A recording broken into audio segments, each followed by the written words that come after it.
And so, it begins. Dark were the skies and chill was the wind as the land was covered in a veil of malice. Across the hill did ride a dread army of the night, cloaked in mist and fog, prepared to rain down death and destruction upon the land. And the people did crowd for a savior, a noble soul to save them from their impending demise. Just as it seemed all was lost, in strode a mighty hero, clad in shimmering metal from head to toe. Wielding a terrible broadsword, he did cleave his foes in two, smashing their ranks asunder with righteous fury. And when the day was done and the enemy strewn across the fields in pieces, the people did turn to the warrior and say, "We shall name this day in your honor. Speak unto us your wisdom." The warrior said one word that day: epic.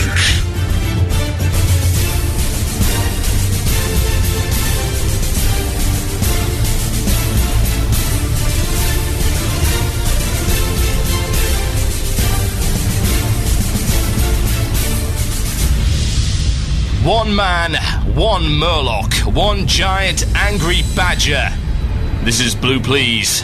It begins now.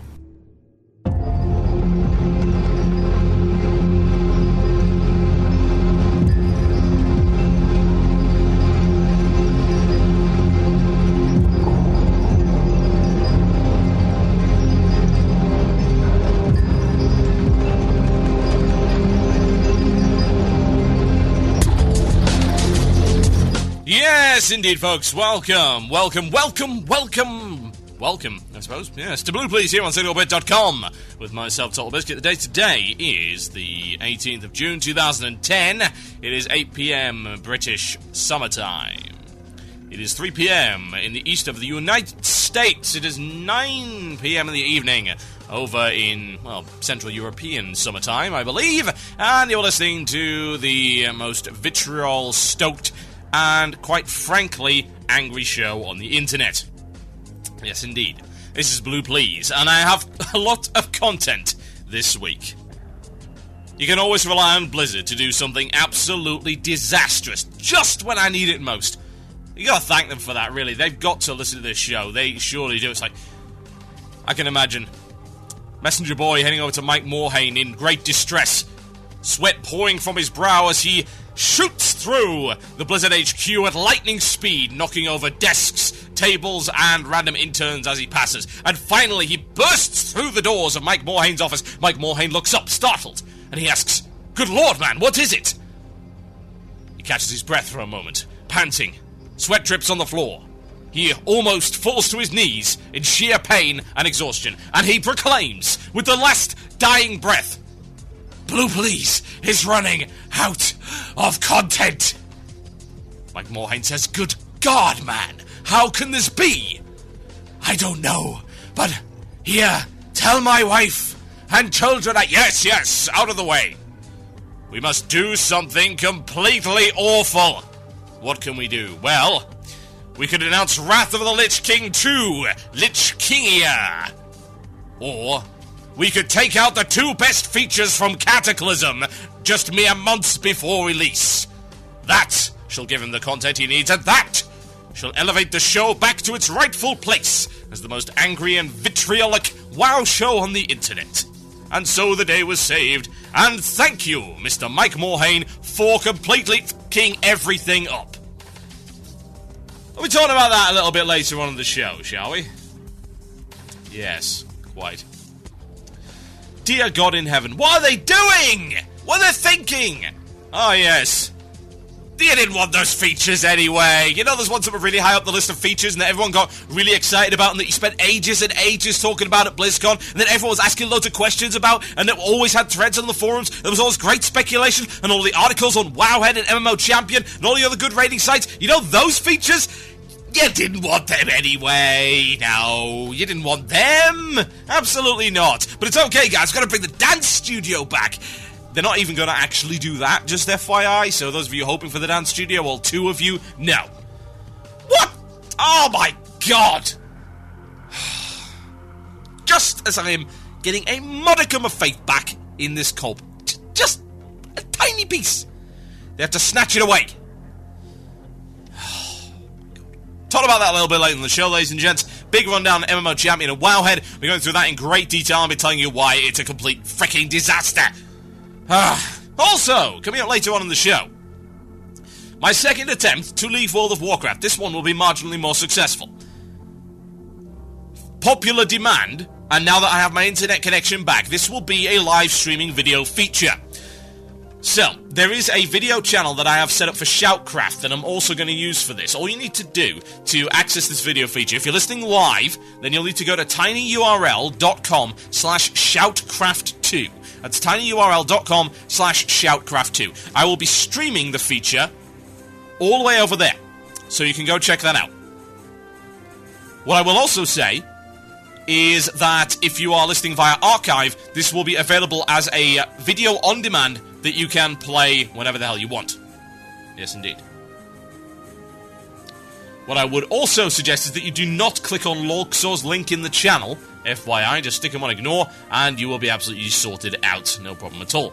Wouldn't recommend it. Anyway. Yes, indeed. tinyurl.com/shoutcraft2 is where you need to go for that.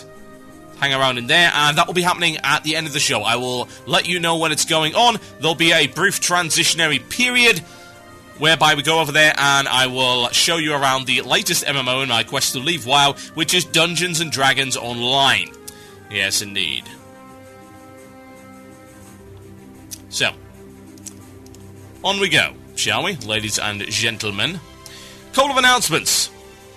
First things first, Shoutcraft will be back on tomorrow because my internet connection is fixed. There will be a replay-based show available all the way over on tinyurl.com/shoutcraft2. Second announcement. There will be, starting at some point in the not too distant future, a new podcast that I am calling Bardcast. And it will be a Dungeons & Dragons Online-based podcast, starring myself and Alice of World of Theorycraft fame back on WoW Radio. That will be happening at some point in the not-too-distant future. I don't really know when, but we're going to get it all sorted out, so yes.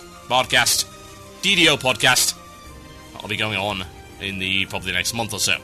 So there you go. Right. Without further ado, ladies and gentlemen, it is time for this. That sounds like it's mail time. Here's the mail. It never fails. It makes me want to wag my tail. When it comes, I want to wail.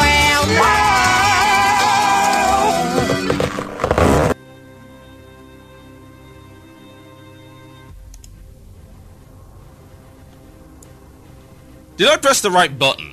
Did I? I can't recall. Let's play it again, just in case. That sounds like it's mail time. Here's the mail. It never fails. It makes me want to wag my tail. When it comes, I want to wail. So good we named it twice, ladies and gents. Time to delve into the mailbag, I think. Yes, I've infuriated half the channel. Excellent. Plan is working as intended. Head over to mailbag, see what we have to say. Start with this one. This is a good one.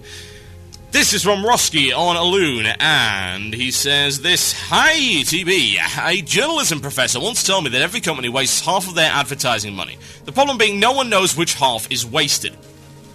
Look at the beautiful new SC2 commercial versus the lame Night Elf Mohawk promotion out there. I can tell you which half Blizz has been wasting. The first Mr. Tiad was fun, but the ones now can really just bite me. This goes doubly so when you count the in-game Mohawk grenade, which to my knowledge has never made someone want to resubscribe. But has made me take 2-week WoW vacations before. Seems to be that ad spending could be better used towards development resources. StarCraft 2 advertising, or at least saved up for a better ad campaign to be shown once Cataclysm comes out. On the other hand, they do seem to be bleeding subscribers and likely won't stop until near Cataclysm. Should WoW even be advertising to anyone right now, given the lack of new content? If so, how can it be done better? Okay. Interesting. Well, to be honest, the fact that they repeated that again would indicate that it worked fairly well. I mean, they must have some kind of metrics to give them an indication as to how effective that campaign was. I mean, bear in mind, of course, correlation doesn't equal causation, and stuff like television advertising is very imprecise, and you can't track it like a banner, for instance. but you can get a correlation and say, wait, we ran a campaign during this time, and this is what happened to our subscriber base. Did it go up? Did it go down? One of the factors that you have to bear in mind is, well, that, let's be honest. So, did it work? Well, it obviously did, because otherwise they wouldn't have gotten him back for a second one. They wouldn't have run the promotion a second time. It has to have worked to some degree, surely. And if it didn't, then why would they do it again? Now, I don't know what kind of appeal this has, or what sort of area they're going for here, but it obviously works. Now, as to whether or not you should be ploughing that into development resources, you never really get into a situation where a company spends all of its money on advertising and then doesn't develop the product. I understand that players do, absolutely, want more resources dedicated to development as opposed to dedicated to advertising and marketing, but at the end of the day, you are dealing with a company, and that company does have to market, especially when the population is stagnating. You got to bring in the new players. Now, if they were looking for the sort of bizarre kitsch market, then I think they hit that on the head fairly well. You know, the whole Mr. T appeal, the whole Mohawk grenades, you know, they're stupid. I mean, the whole thing, it's a forced meme, and it never got anywhere. But it was viral on the internet to a certain degree, which did help, and it also worked fairly well on television. Fairly short spot. It's ridiculous. It's just ridiculous enough to actually get them the attention they're looking for. So, should they have spent it on something like StarCraft 2 advertising? Maybe, maybe not. I mean, let me be honest here, the StarCraft 2 advert showed me absolutely nothing. And no gameplay footage, no indication of what the game's going to be about. It was just a little bit of CGI, which was nice, don't get me wrong, but it also served no practical purpose. I wouldn't honestly blame them for advertising and using the campaign twice if it worked the first time. It just makes sense. Right, let's see what else we have here. Here's one. Hey TB, this is Akmond of Doomhammer EU, coming forth with an idea for innovative questing, so to speak. Imagine this, a quest which spans across an entire continent, going from the smaller level areas to the higher, to scale the difficulty with the level of the player and the zone. Along the way, there will be certain obstacles, for example, getting to a certain level of reputation with a certain faction, or obtaining a specific item to make the experience a little more diverse. I use Northrend as an example. You start the quest in either Highland Fjord or Borean Tundra. From there, you do some quests to get yourself started. As you progress, the quests get harder, beyond solo content, and more challenging. After the starting zone, you would have to go to Dragonblight, continue the quest line, and so on, until you get to Icecrown, where the quests start revolving around the main plot of the expansion, in this case, the Lich King. You'll get some rewards along the way, and in the end, it might lead you to having to kill a boss in one of the first raid instances. You can receive an epic item at the end of your chain, getting you started with the gathering of epics.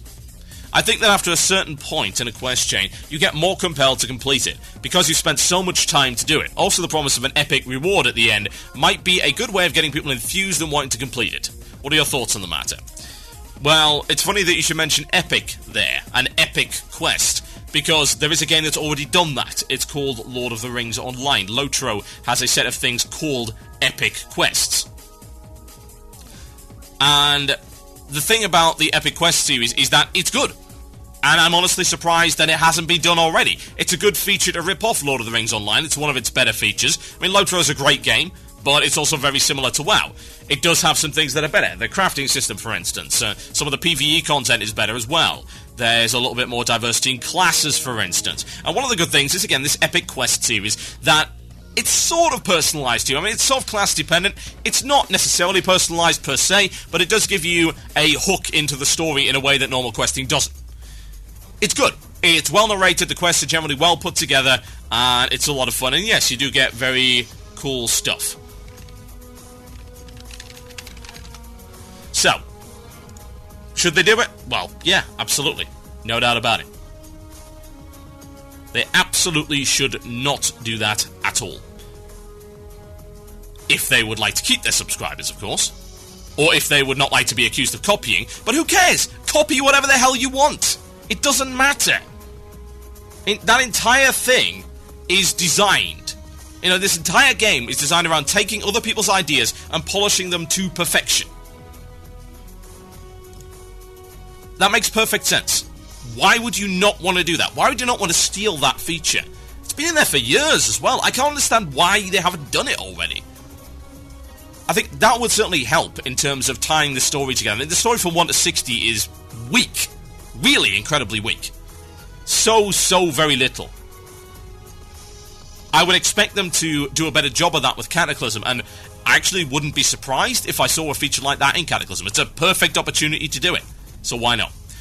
My name is TotalBiscuit, you are listening to Blue Plz here on cynicalbrit.com. When I come back after the break, I'll be talking a little bit about certain changes and certain cuts that have been made in Cataclysm.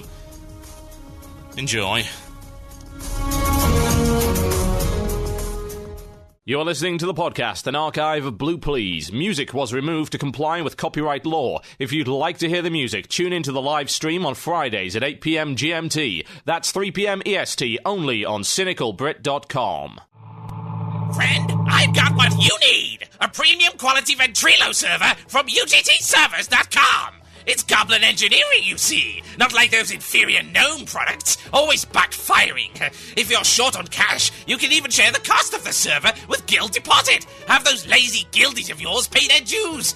You know, I could offer you this amazing electric cattle prod that'll really get them moving! UGTservers.com, voice communication for your guild. Get yours today.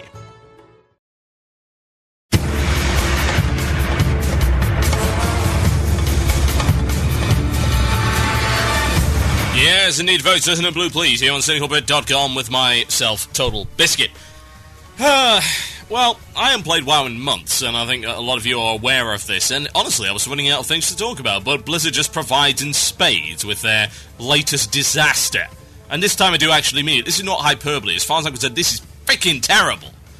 So, there was a big piece of information, massive piece, over on Wowhead, and also this information came on MMO Champion as well. You can go check that out on either of them.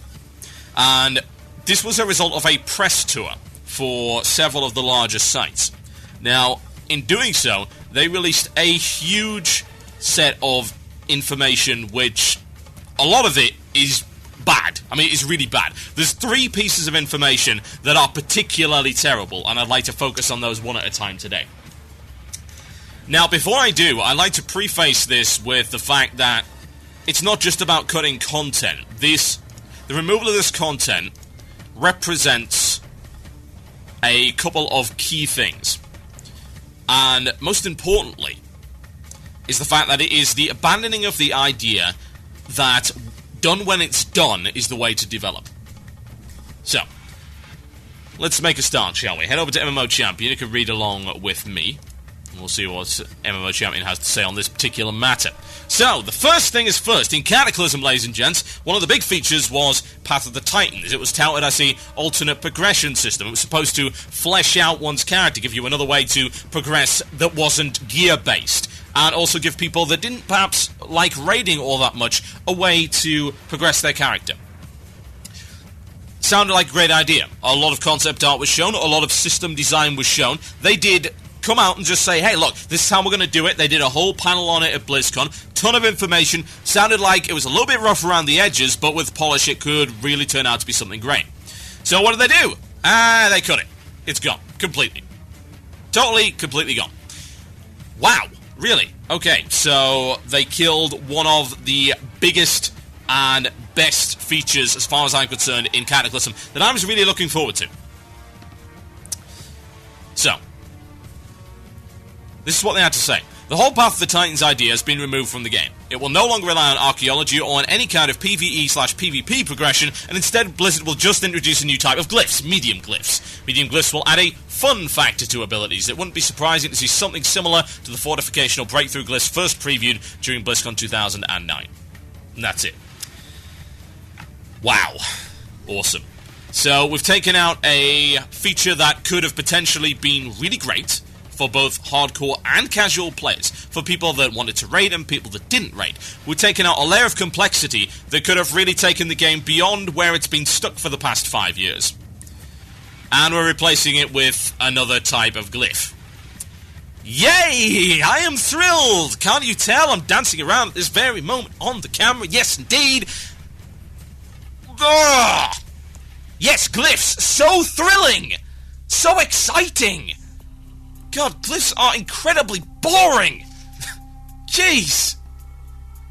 Now, they went on to explain why. They've come up with a number of rationalizations, so I'd like to try and debunk some of them. So, Path of Titans removal. Big description. This is from Ghostcrawler, so I'm going to try and deal with this as much as humanly possible. Now, needless to say, a lot of people were rather upset about this. Can you really blame them? Hey look, you've just cut a major expansion feature! Right, okay. So, this is what Ghostcrawler has to say on the matter. We still think it would be cool to add some kind of post-game progression to allow for player customization, but would have to be very careful and do it right. No one wanted to see a feature that felt like it delivered on half its potential. Why? All of your other features have done that. Isn't that the point of an MMO? Seriously? You bring in a feature and then you grow it over time? Hopefully in an organic manner that actually makes sense? You take player feedback, you refine the system, you make it better, you make it bigger. Isn't that MMO development right there in a nutshell? Let's take an example. Let's apply this, shall we? Let's apply Ghostcrawler's logic to other parts of the game. So, nobody wants to see a feature that felt like it delivered on half of its potential. No one wanted to be thinking about how we're going to fix the flawed path system in 5.0. Okay, let's apply that to a few things. Okay, let's start with Battlegrounds. No one really wanted to see Alterac Valley deliver only half its potential. No one wanted to see Warsong Gulch deliver half its potential. No one wanted to see the entire PvP system deliver half its potential. And we don't want to think about fixing it in a later patch, so we're just not going to put it in. No one wanted to see raiding deliver half its potential because, you know, Molten Core was such a fantastic raid instance, and Onyxia was the pinnacle of raid design right there. And we never wanted to see that. Of course not. We never wanted to see how we were going to fix the raiding system. That was, in terms of Molten Core, a complete freaking mess. No, we didn't want to fix that. We didn't want to, of course, fix the raid gear itemization. We didn't want to do that either, because, you know, that was a complete mess, and it took almost 2 years to get that balance right. No one wanted to see that, which is why we never put raiding in the game. Wait a minute. Yes, we did. We put all sorts of features into the game that did not deliver on half their potential, but were refined later. Let's think about it, for instance. Oh yes, hard modes. Hard modes didn't deliver on half their potential until Ulduar, and then they broke it again, and then they're probably going to have to fix it again. So that's a feature that has not delivered on its potential, so you're going to take that out, right? That's gone. Yeah? Sure, you're going to cut hard modes out of Cataclysm. No, you're not going to do that. Okay, fair enough. I guess that's fair enough. Well, okay, what about just the game in general, then? You didn't want to ship the game that was only going to deliver half its potential. Are you suggesting that WoW, the launch version of WoW, delivered on even half its potential? Because you'd be wrong. You'd be completely, totally freaking wrong. This is a garbage argument. That's a terrible, unbelievable argument. Why would you even try to pull that over the eyes of anyone that's been playing for longer than 6 freaking months? Anyone that's been playing since launch sees through that. Anyone that's ever played an MMO for longer than a week sees that as bollocks, because that's exactly what it is. It is a terrible rationalization. It is garbage. That's your excuse for not putting content in. It's never stopped you before. How much crappy content have you put in the game? Do you really think TOC lived up to its potential? Do you really think Nax 2 lived up to its potential? Do you really think that the launch versions of SSC and TK lived up to their potential? Because, of course, no one wanted to see a feature that, oh yeah, that was broken as well. Welcome to MMO development. Blizzard Entertainment, newest kid on the block. Obviously, they've never done this before, so I'm going to have to fill them in on a few basics. The first one is this. MMOs are never finished. The second one is this. MMOs have a higher bug ratio than normal games because they are bigger and more complex. And here's the third point. Perhaps the most important point. Anyone that plays an MMO accepts those two preceding facts. And what does that mean? That means you can bring in a feature that might not be perfect. Or barely any of your features are. I mean, seriously. That's arrogance right there. We're Blizzard. We create always perfect content, and if it's not perfect, we're just going to scrap it entirely. Now, don't get me wrong. I get it in terms of stuff like StarCraft Ghost and Warcraft Adventures, games which were obviously going to be bad. That's fine. But we're talking about a feature that seemed to be fairly fully fleshed out in 2009. And at the end of 2010, when this comes out, you're telling me they can't put together a reasonable, enjoyable system that might not be perfect, but at least makes sense. You're telling me that. You're seriously telling me that Blizzard, the most well-funded development house on the planet in terms of gaming, certainly the most well-funded MMO developer, certainly the biggest talent in MMO development. They've got developers lining up around the block to work for them. Talented guys. You are telling me, with 11 million subscribers, you are telling me with a carte blanche, you are telling me with millions upon millions, I'm talking hundreds of millions of dollars coming in every month, you are telling me that you cannot introduce a Path of the Titan style system that actually works. And you expect me to believe that. Right. And I also expect that you believe I was born yesterday. That I rode in on the banana boat, as it were. That I am indeed the Queen of Sheba. Because that is bollocks. Let's go on, shall we? Ghostcrawler continues to say, a big part of game design is triage, knowing when something is good enough, knowing when something can be good with just a little more work, and knowing when something is a lost cause, at least for now. There are very few WoW features that we kill outright. Most go into a design parking lot, and we get together every few months to review these features and consider what to work on next. Fortunately, one of the benefits of being Blizzard is we don't have to ship a product until we think it's ready. Oh, really? Okay, let me just repeat that for a second. I've got to make this very, very clear. One of the advantages of being Blizzard is we don't have to ship a product until we think it's ready. Okay. Heroic versions of classic instances might not be ready for the release of Cataclysm and will be shipped in content patch instead. I just want to double check, because, you know, maybe I'm mistaken here. Maybe I just misread it. Now, let's go back, just make sure I haven't misinterpreted what Mr. Ghostcrawler had to say. Okay, here we go. One of the benefits of being Blizzard Entertainment is that we don't have to ship a product until we think it's ready. And then about halfway down the page, heroic versions of classic instances might not be ready for release of Cataclysm and will be shipped with a content patch instead. Right. So, not only does Blizzard think I was born yesterday, not only does Blizzard think that I'm stupid, but they also think that I'm blind and can't read basic English. Right. Okay. So yes, Blizzard definitely wants everything ready for release, except this, and this. Except these two major content pieces, and yeah. So I assume that also applies to Battle.net 2.0. Like, say, I don't know, chat rooms. You know, those are not going to be ready for release. Okay, fair enough, chat rooms, no chat rooms. Cross-realm play. That's not going to be ready either, because apparently the technology, quote, just isn't there yet. Right, okay. So, once Blizzard invents a time machine, travels back 10 years to when it was indeed possible to play games with people on the other side of the planet, then we'll be able to do that. But it's okay, the time travel technology not quite ready yet. You see, this is the dark age of technology, in fact. This is the dark millennium. Much of what we learned has now since been lost, destroyed indeed. This is Highlander 2 The Quickening going on in this is according to Blizzard Entertainment.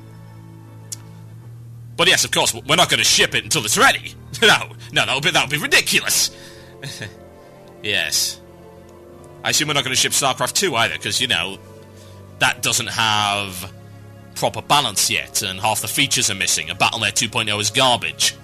But no, we're not going to ship that, of course. Then that's going to be pushed back from July the 27th, right? Blizzard? Blizzard, where are you? The deafening silence. Blizzard? Oh yes, there's a shocker. They're lying to you. Pro-frickin' tip. This is not tinfoil hat kind of material, ladies and gentlemen. This is them caught red-handed. They said it themselves. Ghostcrawler just lied to you. You just heard it. Can you deny any of what I just said? Because if you think you can, go to the MMO Champion page and read the quote for yourself. If you think I've manipulated it, misquoted it, or taken it out of context, go read it for yourself and tell me, as honestly as you possibly can, that Ghostcrawler did not just lie to your face. Because those two sentences cannot exist in harmony unless one of them is a lie. And both of them came from Blizzard. So Blizzard is lying to you one way or the other. I'll be talking about the guild stuff after the fact. I'm not going to go into this just yet, but what I'd like to point out, and this is something I will come back to, very, very important element of this. Blizzard has now abandoned the when it's done philosophy. It's gone. Now, as far as I'm concerned, it went with Wrath. Yeah? I can understand releasing with bugs, because you're always going to have bugs, and it's difficult to shake all those bugs away. That's okay. That's not bad. That's fine. But we're talking about huge masses of missing content. Wrath of the Lich King launched without a second tier of raiding. Not there at all. It took them 6 months to bring it in. In those 6 months, they lost a ton of subscribers, people got bored as hell. But, funnily enough, a lot of people wasted, let's see, what would that be? 6 months worth of subscription, 6 times 15, there you go. They wasted that much in terms of cash. Yes, indeed. Think about that for a second. $90 pissed away on Naxxramas 2.0. Don't tell me that wasn't deliberate. Don't tell me that Blizzard doesn't ship it when it's done, because that is rubbish. They have disproven that in Wrath. They continue to disprove that now. Just admit it. Don't try and trade on that pedigree anymore. Seriously. Because it's a lie. A complete, barefaced, through the back teeth lie. And it's there in black and white, or in the case of MMO Champion, grey and blue. Go read it, you'll see it, and you'd have to be a moron not to realise it. My name is TotalBiscuit, you're listening to Blue Plz here on cynicalbrit.com. Back after the break to talk about guild talents. In the meantime, let's have some Smasher Devour. This is Fear Factory. Enjoy.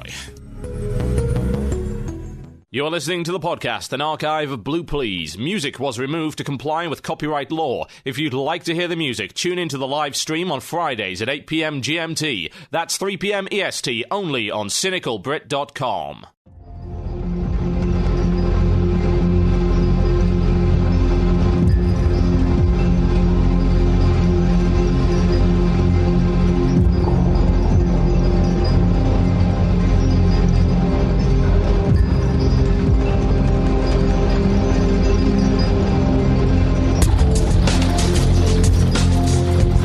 Yes, indeed, folks, listen to Blue Plz here on cynicalbrit.com, where we think that Bad Company 2 is the most realistic and team-based FPS on the planet, as endorsed by random YouTube moron.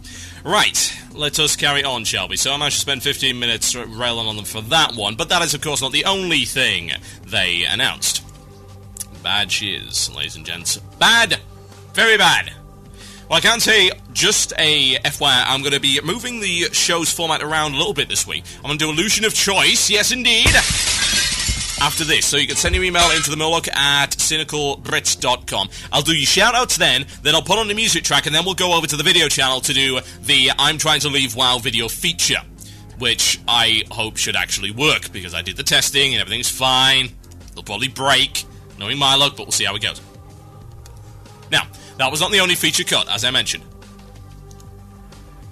The other feature is Guild Talents. Yes, indeed. Guild Talents! So let's go and have a look at it. This has been taken out of the game. This is the quote. Well, let's find them. That's the rationalization. We'll come to that in the middle.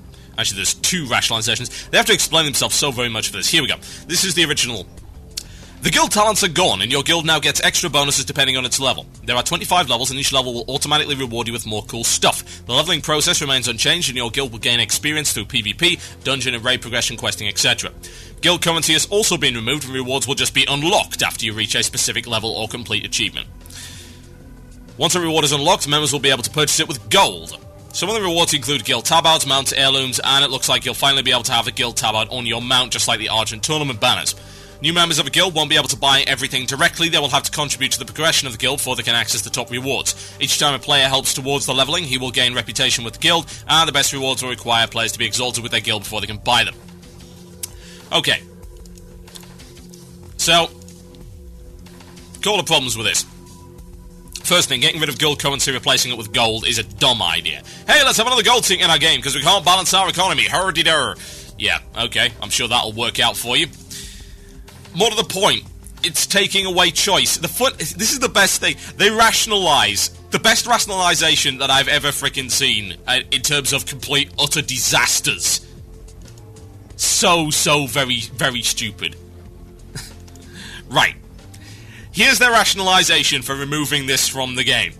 Guilds aren't a new feature in WoW. Thank you for the information. Although, considering the amount of pugs and things that you have been encouraging over the past year and a half, you'd think that guilds were a brand new concept. Dear Lord. We're really sensitive about imposing any kind of structure on them. We're really sensitive about imposing any kind of structure on our players because, you know, organization's a horrible thing. It's terrible, and it's contrary to our design philosophy here at Blizzard Entertainment. Bloody hell. So, we're really sensitive about imposing any kind of structure on them that might make you feel like you aren't supposed to stay with your current guildies any longer.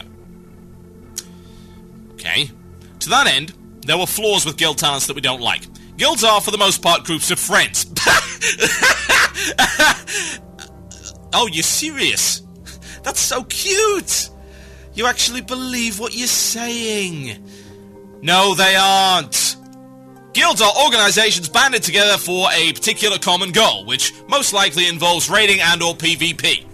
There is a reason why there are millions upon millions, and I'm exaggerating here, but there you go, many thousands of guild recruitment posts. Guilds have their own websites to recruit people who are not, in fact, their friends. You have groups of friends that will play inside of guilds, but generally speaking, the vast majority of a guild will not be made up of friends. Simple fact. There are some guilds that are made up of friends, do not get me wrong. I've been in one of them. But I'll tell you for a fact, of the 7 or 8 guilds I've been in, out of those 7 or 8, one has been made up of friends that I knew, and the other 7 or 8 were made up of people that I did not. You want to know why I joined them? Raiding.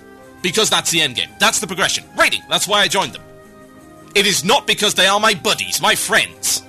Some of them became my buddies and my friends. That's cool, but it's not because they are. Isn't it a bizarre situation where Blizzard touts the social interactivity of guild play and then claims that the only way that you should play in terms of guilds is in a closed group with people you already know. So you shouldn't go out of your way to go meet new people because that's terrible, isn't it? What? It's like Blizzard isn't playing the same game that we are. Anyway, I'm 4 sentences in, I've already found things that I want to spit feathers at.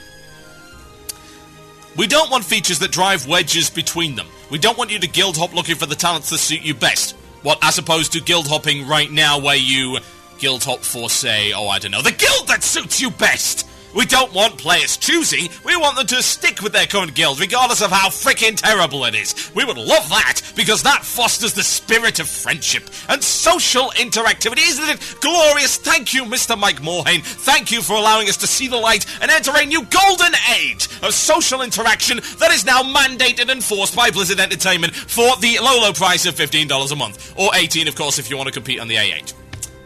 Thanks, Blizz. Great stuff there. Awesome. Yes, because guild hopping doesn't happen already. Guild hopping doesn't happen for a wide variety of legitimate reasons. For God's sake, I server hop! I don't just guild hop. It's like, there are no guilds on this server that I really feel like joining. I'm going to join another one. Blizzard says, no, I shouldn't do that.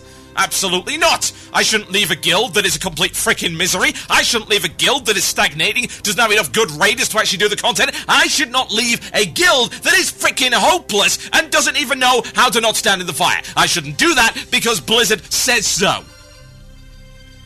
Blizzard says so. I'm 5 sentences in. I'm already shouting really loudly. Let's continue. We want you to continue to play in the guild. There is nothing wrong. We have always been at peace with Eurasia. With a talent tree, guilds would naturally have different talent trees. Oh my god, variety! Blizzard, you're going to have to be careful here, because I'm going to tell you something that's shocking. So sit down. Mike, sit down. Sit down, Mike. I need to tell you this. So, some guilds are different than others. No, don't get up. Just, seriously, you'll fall over. Just stay there and just let that sink in for just a moment. So, I'm going to drop another bomb on you right now. Here's the other bomb for you. Some players are different to other players. Oh my god! How did we let this happen? Really? Some guilds are different. A lot of guilds are different. Huge number of guilds, in fact, are different. In fact, I would go as far as to say that no guild is the same as another. Regardless of whether or not they're at the same level of progression, they have the same class composition, the same number of members, because people are involved in it, so everything is different. There are a huge number of factors which determine the personality of a guild. But up until this point, they have... Well, that's the thing. Even claiming that they're all social is rubbish. Because they're defined... A lot of guilds are defined by how far they progress. And how well they're set up. Those kind of things. Achievements. What they have actually achieved. Real achievements.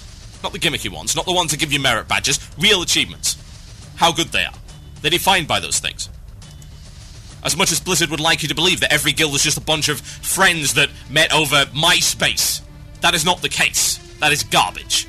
It is rubbish, along with a lot of other rationalizations here that they must assume that you're an idiot to believe this. So yeah, some guilds are going to be different than others, and that means that some guilds are not going to be suitable for all players. And you know what? That's the way it's supposed to be. That's the way it's always been. Some guilds are not suitable for all players. The setup, the ideas, the principles, the doctrines, the goals, all of these are different. Guild talent trees also allow you to be different. They allow you to gear your guild towards a certain goal. So one guild might say, well, you know what, we're a casual guild, we're all about daily questing, we're about farming, so you know what, we're going to take the talent that allows you to get more gold from that. So we're going to encourage that, and we're actually going to enable you. So there is actually a reason to join us beyond simply who we are and what we do.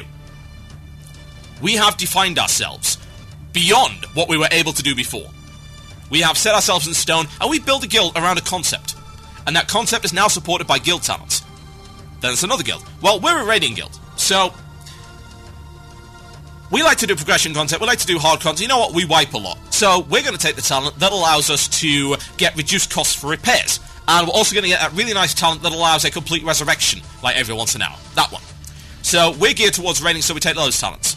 But if you diversify the talent pool enough, then you can get different paths. Like, say, I don't know, there are multiple specs per talent tree for some classes, for instance. Indeed, as I've been told, and again, Blizzard, I know you've just recovered from that bombshell, but let me drop another one on you. Some players also have different playstyles. I know, it's crazy, isn't it? And you know what's really crazy? You accidentally enabled that by bringing in talent trees. So, now that I dropped those bombshells, if you didn't like... So, let's go on with this, because, man, I haven't even got through the second paragraph. So much wrong with this. If you didn't like the direction the guild was taking, for example, you're a PvP guy with a GM focused on raid progression, you might feel like you should leave. Yeah. That can happen today, of course. Right. This is such a dumb sentence. That can happen today, of course, but you can also stay in a PvE guild. Wow, really? I have a choice? That's wonderful. Thanks, Blizz. $15 well spent. So, you can also stay in a PvE guild just because you like the members, even if you don't participate in the same content, because you're not losing on any inherent guild benefits. Well, yes, you are. You really are. If you stay with a PvP-orientated guild, you are losing benefits directly, because you can't raid. You are losing the benefit of progressing through content. If you want to do hard mode Lich King, and you're not in a guild that is capable of doing that, yes, you are damn right losing benefits. Absolutely losing benefits. And those are real benefits. I'm not just talking about 2% extra gold. I'm talking about actual genuine progression blocks that have been put in place by the fact that your guild is either not good enough, or not geared enough, or not orientated towards what you want to do. Those are genuine benefits. Guild talents are perks. Perks! You know, it's like a guild that maybe gives you free fish feasts, or gives you money towards your repairs. Perks! Those kind of things. Those kind of things that already exist. It goes on. Furthermore, we felt like the decision-making for many guilds will be up to relatively few people, possibly as few as the guild master. Right. So, would you like to inform me exactly how many guilds run on a proportionally representative democracy system? Because I can't think of any. I've certainly never been in any. I've never even heard of guilds like that. Casual guilds, sure. Casual guilds that don't get anywhere, sure. But anyone, any guild that wants to get anywhere has to have strong leadership. It has to have direction. It's like saying, well, a raid should be very democratic. We should all decide what exactly we're going to do in this fight. And you know what? We should all have a big discussion while we're wiping on it. Guilds like that fail. Do you think Paragon's a democracy? Do you think Insidia, Vodka, For the Horde... Do you think all of those are democracies? No! They're led by the guild leadership. Clues in the name, folks. Leadership. Clues in the name, master. Clues in the name, officer. They make decisions. And if you don't like it, there's the door. You can leave. Go join another guild. You know what the dumbest thing is? You know what the absolutely dumbest thing is? They said in another post that guild talents are no good because everyone would have just ended up deciding on the best ones and sticking with them. Right, okay, so you don't want every guild to be the same, so you remove a feature that can differentiate them. And indeed, you now put in a feature, Guild Reputation, where every guild will get up to exactly the same level eventually. And there is no differentiation there whatsoever. And it's a set preset number of rewards that everyone will have sooner or later. Awesome! You know what that says to me? If every guild has the same set of talents, then the design is bad. Simple as that. You have not designed talents that are properly balanced. You have not designed talents that are suitably powerful enough, suitably varied, and suitably attractive. You've done none of these things. And that is your failure, Blizzard. That is your failure. So here's an idea. Let's bring on some honesty, shall we? You want to be honest, Blizzard? You want to tell me what this really is? Because I can tell you what this really is. This is Blizzard trying to say, you didn't want it anyway. When really, it's Blizzard's failure, and they won't admit it. And it's cowardly. It's spineless. It's disgraceful. It's an insult to anyone with a modicum of intelligence. And I ain't having it. And my pre-order for Cataclysm is well and truly cancelled. My name is TotalBiscuit. You're listening to Blue Plz, here on CynicalBrit.com. I'll be right back after this with the illusion of choice, then we'll do some video. Oh yes. Enjoy. You're listening to the podcast, an archive of Blue Plz. Music was removed to comply with copyright law. If you'd like to hear the music, tune into the live stream on Fridays at 8 p.m. GMT. That's 3 p.m. EST, only on CynicalBrit.com.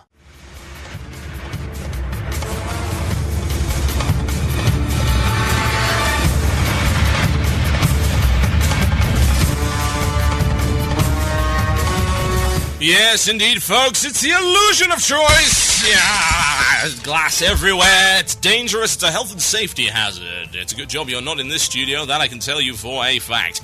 Okay, let's have a look in the mailbag and see what we can find in that. And as I said before, after this, we're going over to tinyearl.com/shoutcraft2. That's tinyearl.com/shoutcraft2 for a special video feature. Now, last week, as you're well aware, we did the EverQuest 2 thing. Didn't work out quite so well. I had some technical issues. I replaced that in the archive with a new version. But now that my internet's fixed, I can give you a full video rundown. We're going to go play some DDO. I'm going to show you the game. I'm going to tell you why I'm actually currently playing it and not playing World of Warcraft. And give you an idea of the different features that it's got, as opposed to what WoW has right now. And perhaps why you should give it a try. Because yes, we do have a guild. It's called Cynical Brit. It is on the Argonesian server on the US side. And yes, DDO is free to play. So there you go. But yeah, head on over there. That's tinyearl.com/shoutcraft2. That's where we're going to be hanging around for the video feature. And I'll be giving you a warning as to when it's going to be happening towards the end of this particular segment. Okay. In the meantime, this is good. Let's go with this. Dear Mr. TotalBiscuit, I've been thinking about how the badge system works at the moment and how it will be in the future with the hero and valor point system. I recently discussed with an old vanilla friend of mine about how the quality of epic and purple gear has dropped so much of late. Epic is the new rare, IMO. Well, absolutely it is, no doubt about that. Here's an idea. We all like the colour purple, especially back in vanilla, because it meant you did something that not all could do, aka raiding. But now with the new hero and valor systems being the same as badges all over again, everyone will have their tier 9 equivalent gear again in Cataclysm and all look the same. That might be unavoidable, but here's my suggestion to distinguish raiders from pants-on-head retarded heroic runners. Every time there's a points reset and a new tier of gear is made available, make the former Valor, now Hero items, rare in quality, i.e. blue. But Valor items gained in the time they were bought for Valor items stay epic quality. Don't reduce the stats or anything, adjust the colour of the item in question, since all players go to extreme measures to be unique in-game like myself, and this would separate the raider from the noob to some degree. What do you think, TotalBiscuit? That is one Mutilitalis. Or is that Mutilatus? Yes, indeed. Sounds like some kind of dessert. I'll have a Mutilatus with some delicious chocolate cream. It's from the Lost Champer on Chapter. God, terrible. From Doomhammer EU. Okay, and apparently they also beat Putricide. Heroic Mode 25, congratulations. Okay, so it's Epic Fever. Man, Epic Fever. It's a weird thing, isn't it? It's very odd. A lot of people don't really understand it, and I will be one of those. Epic Fever is a really odd thing. It's something that doesn't make a whole lot of sense, and yet it happens anyway. Bizarre, isn't it? Very odd indeed. Why do people like epics? Well, back in the day, epics were indeed prestigious. Epics either came from really, really hard crafting, really hard quests, and I do mean really hard, I mean there were a few quests that did reward epics back in vanilla, or they came from raiding. Or later on, they came from high-end PvP, and that was indeed high-end PvP. No, back in the day, you remember that. Only Warlord and High Warlord gear was purple. Everything else was blue, as I recall. Someone feel free to correct me if I'm wrong, but I'm fairly certain that only the last 2 tiers of the 14 ranks of PvP, was it 14 or 16, whatever, were actually purple. Odd, isn't it? But that's the case. That's exactly what it was. So, does it make a difference? Well, I think that the idea of, oh, let's get the epic purples has been ingrained in our mentality for a very long time. I have to wonder if it's ingrained in the mentality of people that are new to the game. I think that everyone aspires to be epicked out. The problem is that I would have to agree with anyone that says that epics have been devalued. Because they have. They have absolutely, 110% been devalued. It's now down to item level and not what colour the actual item is. And you can't really blame people for that. Honestly. They still want the epics. But now it's down to, well, you know, my epic's better than your epic. It didn't used to be a case of, well, you know, you crossed that threshold and you now have epic items. And even if they're not quite as good as my epic items, they're still epic items, so you still gotta afford a modicum of respect to people like that. Now epics can be acquired almost anywhere. I bought an epic item for my wife, for instance, when she just dinged 80. I was like, here's something. You know how much it cost me? Couple hundred gold. It wasn't great, it was the Sash of Jordan, but it was better than what she'd got from leveling up. Then you've got items that you can acquire simply by running heroic dungeons. And there's epics at the end of dungeons which are mind-blowingly easy, like Violet Hold. Violet Hold drops epics on heroic mode. At the end, at any rate. You've now got a set of instances that even on normal mode drop epics. That, of course, being the... God, it's literally gone out of my mind. Yes, I wanted to wipe it from my mind so very much. The ICC 5-mans, they all drop epics even on normal mode. It's crazy, isn't it? Think about that for a second. Getting an epic from a normal dungeon back in vanilla, that was really crazy. I remember some of them. Let's have a think. Oh, what did you get? What was that called? I can't remember. I'm sure I'll find it later, but you got stuff like the Headmaster's Charge, which has now, of course, been remade into an heirloom. A Headmaster's Charge was an epic item. And there was a robe as well, beginning with an A. I can't quite remember it, but it was fairly nicely styled. That was an epic item. The drop rate on it, really low.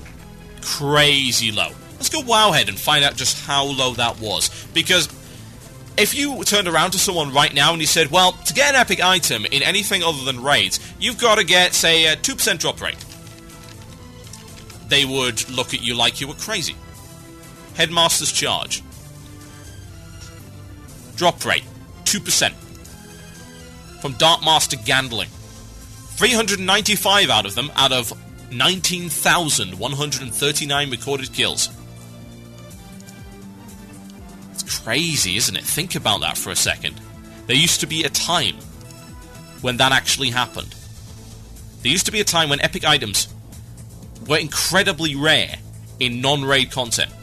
Alana's Embrace, that was the robe, also in Scholarmats. Drop rate 1.7%, 379 out of 22,037 recorded kills. An item level 62. Amazing, isn't it? There were a lot of other things like that. There were a few epics available in Upper Blackrock Spire and things like that. You could also get epics from... Yeah, there was, I recall, maybe 1 or 2 epics available all the way from that huge instance. It's indeed Blackrock Depths. Under and around the Immortal Core. And back in those days, getting an epic was a big achievement. Getting an epic, more importantly, provided excitement. I remember when I got my first epic. My first epic. You want to know what it was? I'll tell you what it was. My first epic, ladies and gentlemen, was the Staff of Dominance. It didn't even have a unique model then. It was a Staff of Jordan with a purple glow. That's what I got. That was my first ever epic item. You know how proud I was? You know, I pranced around Ogrimmar with that thing. I'm like, I've got a stash of Jordan. No, I don't have a stash of Jordan. What am I talking about? I've got a staff of dominance. It looks like a staff of Jordan, but it's actually a staff of dominance. Look at the purple thing. Yeah, Yep. It was so great. It felt so great. Getting epics was a big deal. Getting items now is not. I mean, you get people that hit level 80 and then instantly expect to be drowned in epics. As soon as they get there. Straight into heroics. Epics. There you go. I want. Give. I mean, for God's sake, you can be geared out in epics in under a week. A full set. Without a problem. And not just base level epics either. I mean, you're talking about tier 9. You know, as in 1 step below the current level of content. You can do that in a week. Trying to gear someone out in full epics back in vanilla? Yeah. No badges. Random drops across the board. For God's sake, some of it came off trash. If you wanted your braces, stuff like that, yeah, most of those tier 1 braces, they came from trash. The instance which was put in there, which was supposed to be below the level of Molten Core, most of that didn't even drop epics. The mass majority of items in there were blues. Let's just ignore the fact they were itemized better. They were blues. Because it was considered a lower level. If you wanted regular epics, you had to go to at least Molten Core. You had to gather 40 people and you had to earn that shiz, ladies and gentlemen. Yes, you did. That's where the value of epics came from. It's a historical thing. There is a certain reverence for the colour purple in this game. That reverence came directly from vanilla. That reverence continued through vanilla. That reference, I would say, even before that, came from Diablo, where that system first came into being. That colour has a certain, or at least had a certain respect. Now, why is that valuable, you might ask? It's valuable in the same way that anything that affects your character is valuable. There is a certain sentimental value to your character. You've invested a lot of time and a lot of money into developing your character. You want it to be the best it can be, and you want it to be respected. So you don't want to look like everybody else, and you don't want to have the same gear as everyone else, and you want to feel like you've earned every single drop of power that your character now possesses. And if you haven't done it, then you feel like your time has been wasted. Yes, indeed. That's why epic items matter. That's why epic items should indeed be made epic once again. And you know what? I would not say no to changing the colour. It might seem like nothing, but actually it's a whole lot more than that. It represents a level of respect for the content that you are doing. It represents, say, from Blizzard's end, that they respect you doing the content at the appropriate time. And that cast-offs and handouts and welfare epics should not indeed even exist. They should be welfare blues, and that's where they should go. That's the colour they should be. Because somebody geared out in epics deserves to be regarded as someone that has achieved something genuine. Not simply hammered their face across the keyboard, rolled and rolled and rolled again, and gathered the badges for gear they certainly did not deserve. Ladies and gentlemen, we're going to do some shout-outs here on Blue Plz. Thank you for listening to the show. We are going to be going over to the video channel over at tinyurl.com/shoutcraft2 in just a few short minutes' time. If you listen to the podcast, this will be available as a video on demand, and it will be linked in the show notes on the archive on cynicalbrit.com. So if you're hearing this on archive, that video is already available. Yes, indeed. We're going to move over there in just a few minutes. Get your shout-outs over to me via the chat room on cynicalbrit.com, or you can send me an email if you so wish, or a tweet. Email themurloc@gmail.com, or alternatively send me a tweet that's at TotalBiscuit or at TotalBiscuit. Yes, indeed. Both of those are completely valid. Alternatively, you can send me a message over IRC if you're one of those Luddites who are still hanging around in there. So let's kick it off right here, shall we? A shout-out to Garrett, since the... Yes, we're not going to say that. Yes, apparently his wiener is now pimple-free. Congratulations, everyone. Round of applause. Yes, indeed. Very good. You freak. Yeah, shout out to OMG, the baby cakes. They are everywhere. So says Ollie, and that is his t-shirt. Ollie used to hang around in the store when I used to work my crappy retail job down in Leicester. Many, many years ago now. Yes, he made things a little bit more bearable. Shout out to me for having a fever. Do you indeed have an epic fever? Yes, I did just say. That's from Saracen. Yes, indeed. A shout out to Lil Rex for finishing my first trimester of chiropractic medicine. Well, there you go. Shout-out is so given. I don't know an awful lot about chiropractic medicine. I have no intention of finding out. I hear it's some kind of witchcraft. Yes, that's what I'm told. Yes. A shout-out to... And then it's blank. So I'm going to give a shout-out to Cathal McGovern, a.k.a. Mastroff, because, well, yeah, there you go. A shout-out to Hope and Despair, who gives a shout-out to me. No, you can have the shout-out. It's yours. I don't need any more. I've got plenty of my own. Thank you very much. Shout-outs coming in thick and fast via the channel right here. Yes, indeed. A shout-out to Caverin for being able to watch live for the first time still the podcast. First time. A shout-out to Pokemon and Malfurion for getting 80 and then quitting. A shout-out to Justin B. What a... Yes, indeed. Justin B. You are terrible. One of the worst people we've ever had in the channel. I think he's definitely a contender. He's in the running for worst channel occupant of 2010. The award is available, it is delicious, and I can tell you for a fact that you are the front runner right here. Yes, indeed. You go for it, son. I believe in you. A shout out to Star Weasels for working on LK25. That's from Tarniorn. And a shout out to the Grey Wardens on Area 52 US. Love you guys. Hit 80 already. A shout out to the Latin American Guild Quantum on Quel'Thalas.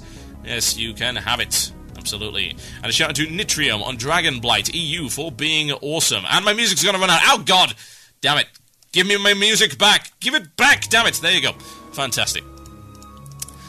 I think we're about done. We're about to move over to the video channel. I'm going to show you some DDO. Yes, indeed. I'm going to take you through the starting area and demonstrate the various aspects via the video. It's tinyurl.com/shoutcraft2 for the live viewers, and it will be in the show notes for those of you who are on the podcast. I'm going to put on a track, and I'm going to endeavor to set up all of the video and hopefully not break everything. If it does break, because Sam Broadcaster is a horrible program that tends to dislike anything else. It's very territorial. Indeed, I would go as far as to say that it pisses all over everything just to make sure that it marks that territory. So if Sam breaks, head over to the chat and the video will be on in a couple of minutes. That I can guarantee. I'm going to go out with a fantastic track. Yes, indeed. No doubt about that. I'm going to play some Edguy that I feel like it. A bit of Ministry of Saints. Sounds good to me. Here it comes. Thank you for listening to Blue Plz. I shall see you over on the video. Good night. You have been listening to the podcast and archive of Blue Plz, WoW's #1 shock jock show, only on cynicalbrit.com. We'd love to hear from you, so feel free to leave a comment on the Cynical Brit website or write a review of the show on iTunes. Thank you for listening, and I'll see you next time.